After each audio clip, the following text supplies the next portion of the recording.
Sauce for the goose, Mr. Savick. The odds will be even. Okay, unscripted.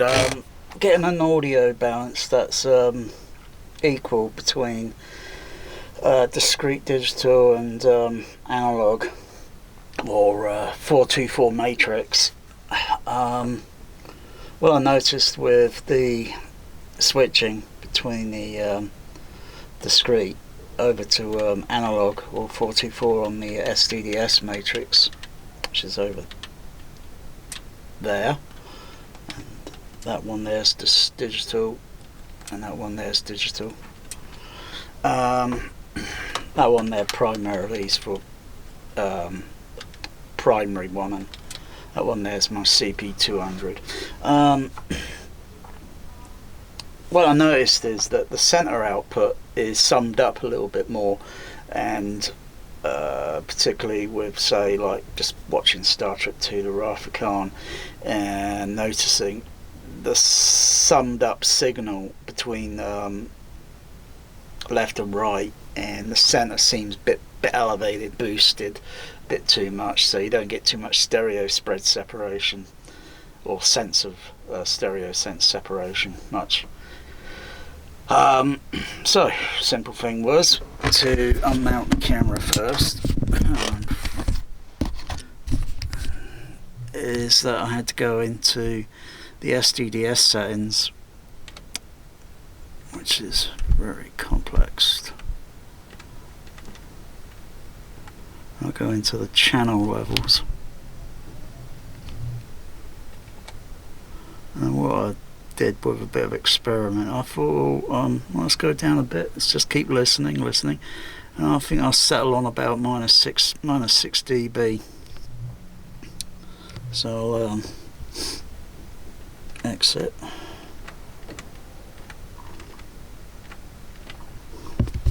The DCX, sorry, the DCX, that's the AVR.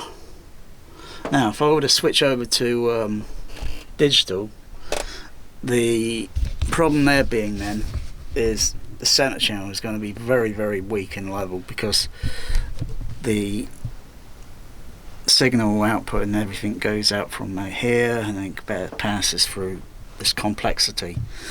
The signal is going to be way too low, and then I'm going to have, you know, problems there hearing a consistent balance or such, even though there are still some film mixes with a very poor balance, LCR DME, that's dialogue music effects, that don't have a nice consistent balance. There are very few rare ones that do, and some that, yeah, anyway. So okay, so if we go over to the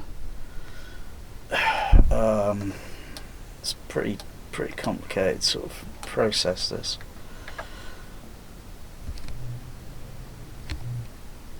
So what I had to do was just slide the ISO down on that. That's about right. Let's put that back on. So what I had to do is lower the left and right channel minus 6 dB to, you know, equal the balance for the sauce, you know, for the goose, you know, equal servings. The other thing is, there was, okay, I'm listening, going back between the two scenes, because I can just the ISO up, back up. I can switch between the two. I've got to take the mains off the main. That's right. Creation. Scotty. Yours. Is See how quick I can switch sound formats? Try doing that on any of this equipment, and I'll tell you, you're going to get about 8 second delay. But what I noticed was the bass level seemed to be a little bit too different-ish between the 424, because the discrete is totally different ball game.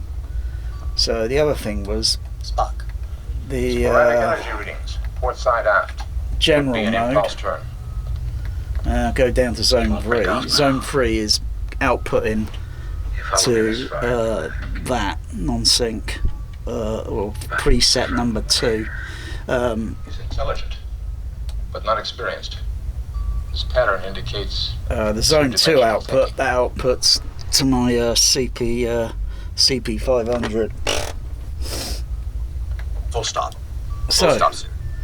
I had a little listen to the bass and I C-minus thought, 10,000 okay, I think I'll settle on about a -5 dB, so I'm cutting the bass down a little bit, okay?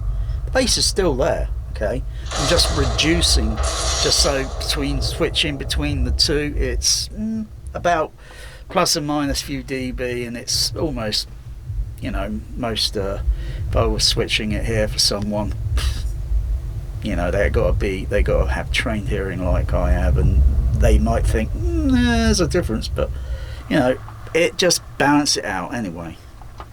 I didn't make any change to the top end because the treble seems to be okay. Just rise the actual level itself, just to get a balance as well. Torpedoes ready, sir. That's the CP200. That's going through. Well, that's the auxiliary 1 there now. That's auxiliary 2. I'll go to auxiliary. Go to preset 2. Slight difference in dynamic range compression because the analog signal is also compressed, so there will be no artifacts of compression. Back to discrete. Oh gosh, that hit me in the chest, that bit. Wow. Oof. Alright, so that's more or less that. It's very simple. Very simple, but could you do this through a Denon and say, if you want to listen to 424 Matrix and have and then switch back to digital? No, you can't. You cannot do it with this Denon. I doubt you could even do it with well, I wouldn't be surprised. I doubt you could even do it with a Trinnov, because I don't think a Trinnov's got non-sync inputs, so you could run a proper CP processor input, or I don't know whether it depends, because the AVR would have to have a so if you go to any video mode, so to speak, you'd have to have individual channel outputs, which it does do. This does, don't get me wrong, this Denon does do it. So if I go and adjust the levels, and adjust the ISO down, you know, so the levels are adjusted there, and that's on the Panasonic player. So if I went over to HDVD, but there's no signal input, so nothing's going to come up on the screen, I don't think. I'll just see. Oh no, it does. So the levels are all back to 0 because it's on a different video mode. I suppose if you had a, I'm not sure if you can do it on the auxiliary input on the Denon. Say you got to have a proper just the ISO back up. Got to have a, say, like a proper matrix decoder connected in, so you can play Star Wars in the correct sound format. Because this DSU, like I said, it doesn't do it in the correct sound format. It is the incorrect format. You got to use a proper.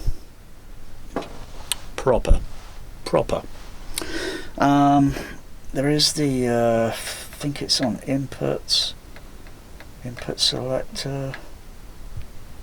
Zoom in and adjust the ISO. I've got to do all this myself. Okay, focus there. Switch, that's HDMI. digital, yes, 7-channel input.